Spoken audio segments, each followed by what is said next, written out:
Speaker ഓം ബിർളയ്ക്ക് എതിരായ പ്രമേയത്തിൽ തൃണമൂൽ കോൺഗ്രസ് നിലപാട് സ്വീകരിക്കുകയാണ്. തൃണമൂൽ കോൺഗ്രസ് വോട്ട് ചെയ്യും. മമതാ ബാനർജിയുടെ നിർദ്ദേശപ്രകാരമാണ് തീരുമാനം. തിങ്കളാഴ്ച പാർലമെന്റ് വീണ്ടും ചേരുമ്പോൾ ലോക്സഭയിൽ സ്പീക്കർക്കെതിരെയുള്ള പ്രമേയം മാത്രമാണ് ചർച്ച ചെയ്യുന്നത്. ലോക്സഭയിൽ ഓം ബിർള അധ്യക്ഷത വഹിക്കുകയുമില്ല. പി ബസന്ത് തൃണമൂലിന്റെ ടിഎംസിയുടെ നിലപാടിനെ എങ്ങനെ വേണം കാണാൻ? രതീഷ, ബജറ്റ് സമ്മേളനത്തിന്റെ രണ്ടാം ഘട്ടം 9-ാം തീയതി തുടങ്ങാനിരിക്കുകയാണ്. സ്പീക്കർക്കെതിരെയുള്ള പ്രമേയം സബ്സ്റ്റാൻറ്റീവ് മോഷനാണ്. ഇത് മുഹമ്മദ് ജാവേദ്, കൊടിക്കുന്നിൽ സുരേഷ്, മല്ലു രവി എന്നിവർ നൽകിയ പ്രമേയം ചർച്ചയ്ക്കെടുക്കുന്നത്.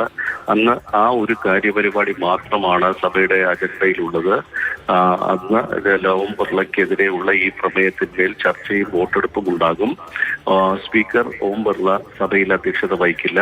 പകരം സഭാ അധ്യക്ഷന്മാരുടെ പാനലിൽ നിന്നുള്ള ആരെങ്കിലും ആയിരിക്കും സഭയിൽ അധ്യക്ഷത വഹിക്കുക.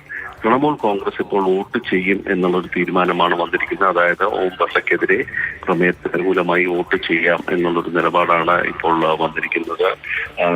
അന്ന് പ്രമേയം സ്പീക്കർക്കെതിരെ പ്രമേയം തയ്യാറാക്കുന്ന ഘട്ടത്തിൽ തൃണമൂൽ കോൺഗ്രസ് വിട്ടുനിന്നിരുന്നു. ആ പ്രമേയത്തിൽ ഒപ്പിടുന്നതിൽ നിന്നും, അല്ലെങ്കിൽ ആ ഒരു പ്രസ്താവനയിൽ നിന്നും ഒപ്പിടുന്നതിൽ നിന്നും മാറി നിന്നൊരു സാഹചര്യമുണ്ട്. ഇപ്പോൾ വീണ്ടും അനുകൂലിച്ച് വരുന്ന പ്രതിപക്ഷത്തോടൊപ്പം നിൽക്കുന്ന ഒരു സാഹചര്യമാണ് ഉണ്ടായിട്ടുള്ളത്.